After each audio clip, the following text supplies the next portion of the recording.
Hi, I'm Rosanna Vargas Forbes, and welcome to episode 147 of Art This Week.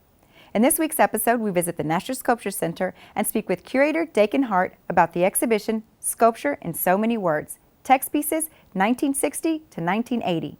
Now for Art This Week.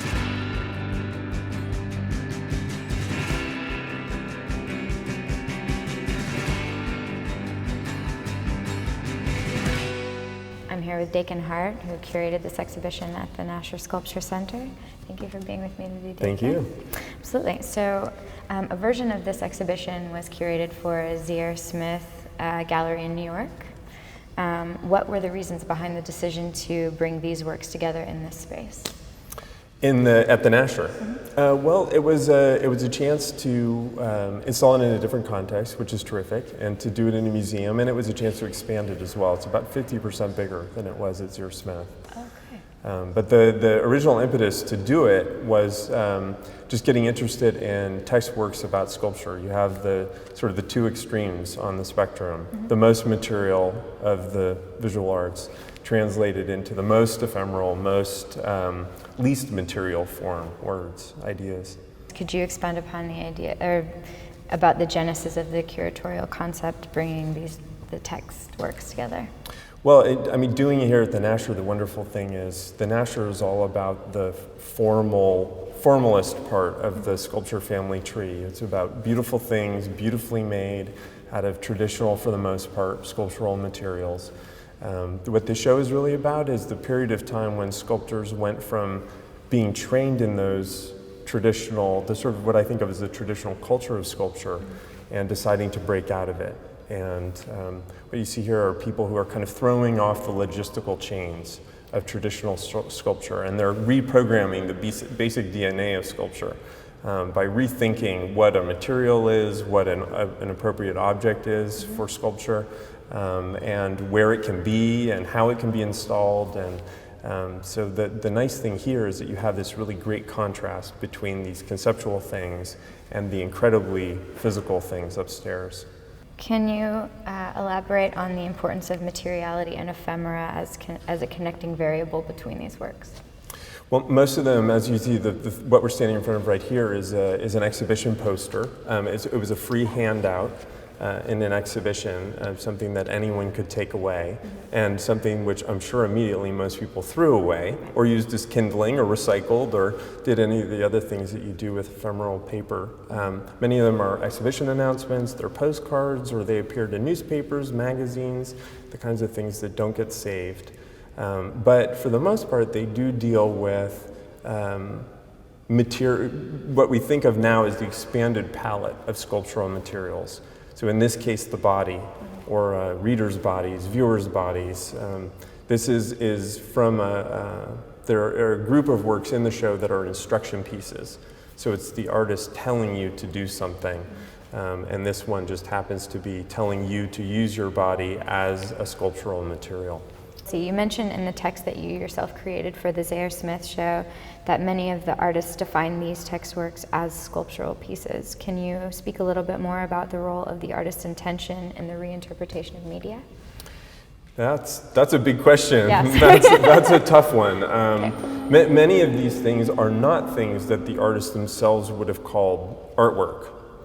They relate to artworks in some cases they describe artworks, or they're just publicizing artworks. Media is a really tricky thing. For the most part, the objects that are on view here are carriers of ideas. They just happen to be the form in which the idea was published, but what matters is the idea itself. And Lawrence Weiner is the one who kind of essentialized this notion.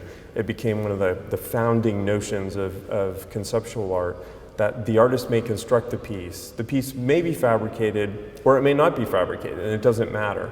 That as soon as the idea is published, it exists in the world. So what these pieces represent that are on the walls and in the cases are the place in which the idea entered in the world and became kind of official, or an actual object. So it becomes tangible. Exactly, but tangible conceptually. Exactly. You know, an idea that, as Lawrence said, once a piece of my sculpture is in your mind, I can't remove it.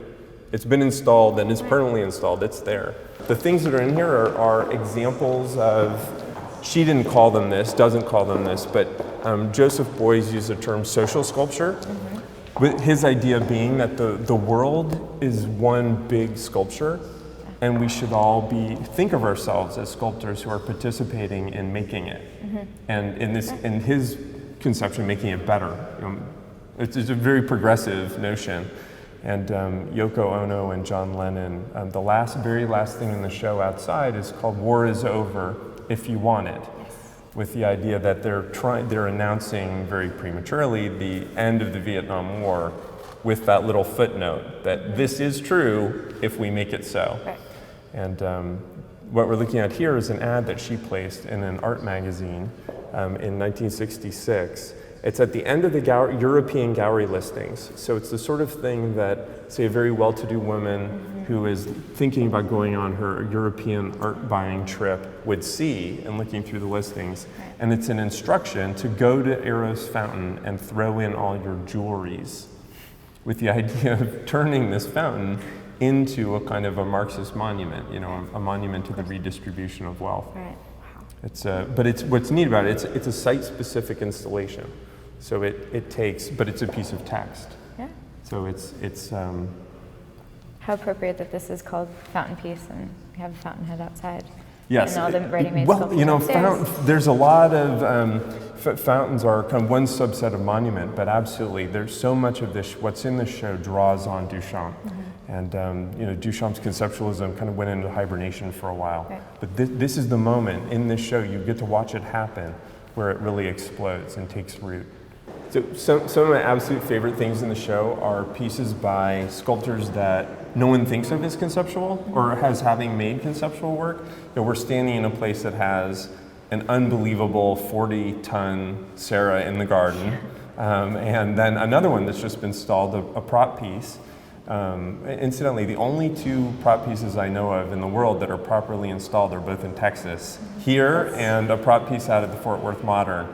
So it's worth going to see them because they're unsupported. They're actually being supported by their own weight, which is the way it's supposed to be. I didn't realize that the one at the Modern was a prop piece as well. That's terrific. And that one's lead. This one is Corten steel, but the principle is the same, that they are a material being subjected to tension and gravity, and they're being held up by their own weight, basically, against gravity. But here, we see something completely different for Richard Serra, not something that most people associate with him, and it's a conceptual piece that essentially, in kind of a Swiftian style, suggests bombing using a procedure that was used to make lead shot in the 19th century. It turns out that the most efficient way to make bullets was to sift molten lead through a screen, let it drop through a long tower into a pool of water. And the lead, if you got the distance exactly right, the lead would form into a ball because of surface tension, harden just enough that when it hit the pool of water, it would cool without deforming into a perfect sphere. And it meant that soldiers on the battlefield didn't have to cast their own bullets, which is what they'd done for a long time, and what, in fact, in the Civil War, American Civil War, lots of soldiers still had to do because they couldn't make enough shot even this way. But it's a satire, obviously, and this is almost perfectly contemporaneous with the revelations about the secret bombing of Cambodia, which was carpet bombing. So it's a subtly but very strongly anti-war piece, and and a wonderful contrast to the two great Serras that are on view in the collection. We want to thank Dakin for speaking with us. The exhibition is on view through January 13th, 2013. More information on the exhibition can be found at NasherSculptureCenter.org.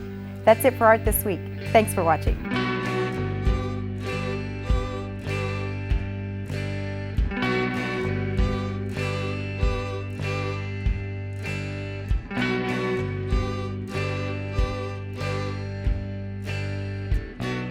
I still got your Polaroid